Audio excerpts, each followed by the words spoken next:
Hello everyone. So in this today's video we're going to learn how we can create our own basic progress spinner just like this. Alright, so let's go into a VS Code. Okay, so I have created this folder spinner, and inside it I'll have my index.html and style.css. Okay, so let me first have that skeleton, HTML skeleton here. Okay, let me link the style sheet.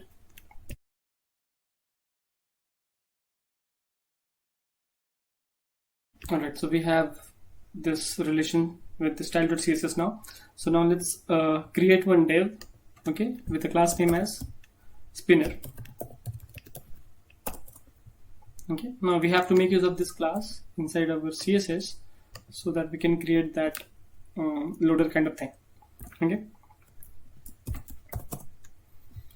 Okay, let's have a width and height for that div. We have 100 pixel height and width and height same. We'll create a square first and then we'll create make that as a circle. Okay, let me have a border of 16 pixel solid, and let me have a color as blue. Okay, let me have a border top. First let's check this how it is looking on the server. Okay, so now we have the square box created. Okay, now we have to just make this color as white. Let's do that by having a border top.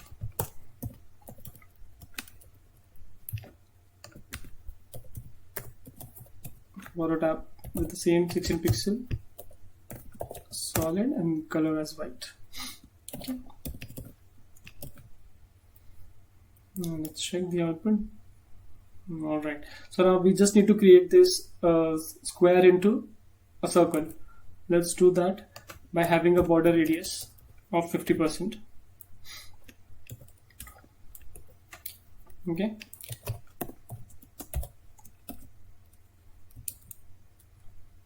so we are pretty much done. Now just we need to animate this. So we'll create a keyframe with the identifier as load.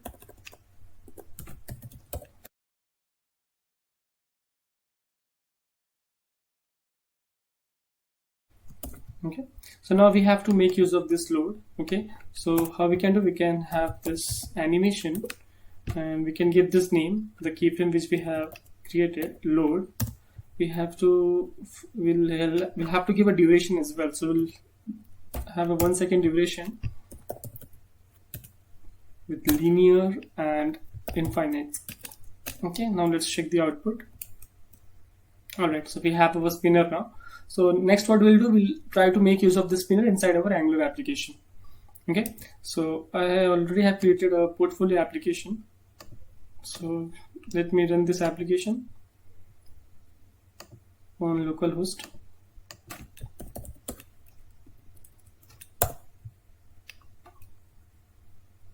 Okay, so we have our application here. So inside our contact us, I have this contact us form. So whenever we submit the form, alright, so at that time we should get a loader here against this icon. We need that loader. So let's try to implement that now in our application. Okay, so here you can see we have our HTML file. So what we have to do, we have to paste the div after this icon. Okay, this paper plane icon. Let's copy that div which we have created in index.html and paste after this icon. Now let's copy the CSS from there. Okay, so here we have our CSS. Let's paste inside this contact us component CSS. Okay. Save and let's check the output.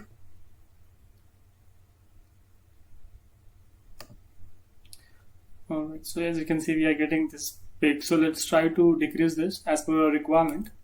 Okay, so we need to, let's have a width of 25 pixel and height of 25. Okay, and we need to decrease this border as well.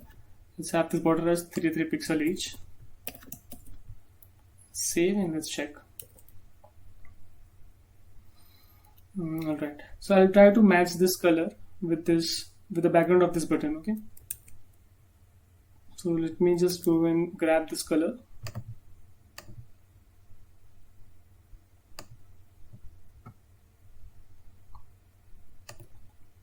Okay, and just paste here.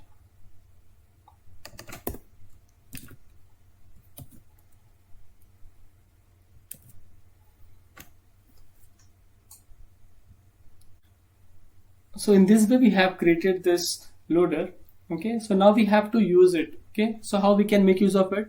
Whenever I'm sending this message, so it will send a post call to the server. So at that time this loader should load.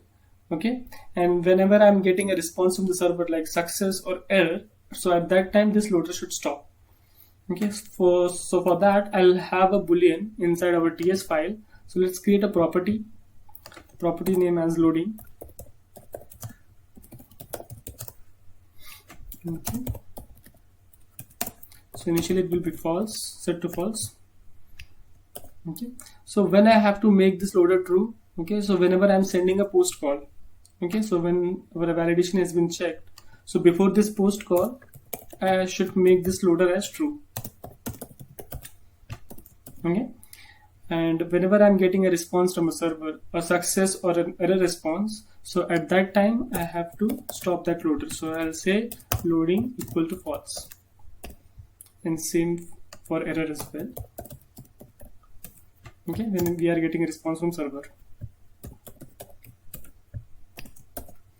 Okay, so now let's try to make use this. Now we have to make use of ngIf directive.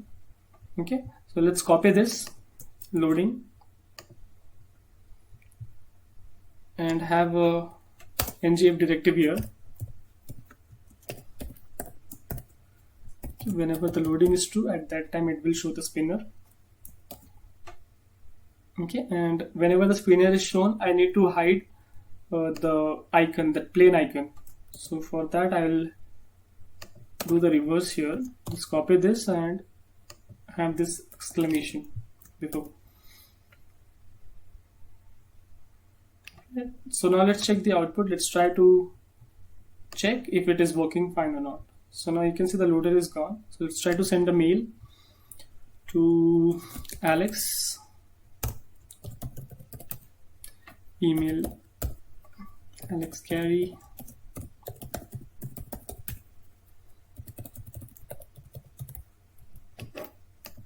Country is India and subject test. Let's click on send message and check. Okay, so now our loader is loading. Okay, so as we have get a response from server that message sent successful, when you press OK, so it is gone. Alright, so in this way we have learned how we can create our own custom loader just like this. Alright, so now we don't need to import this module. Alright, we can create our own loader and make use of it in our Angular application. Alright guys, so this brings to an end to this sweet and simple session of how we can create a spinner and make use of it. Right, so if you have any doubt, then you can make use of comment sections. I'll be there to answer your queries. Right, so till then, bye bye and keep learning.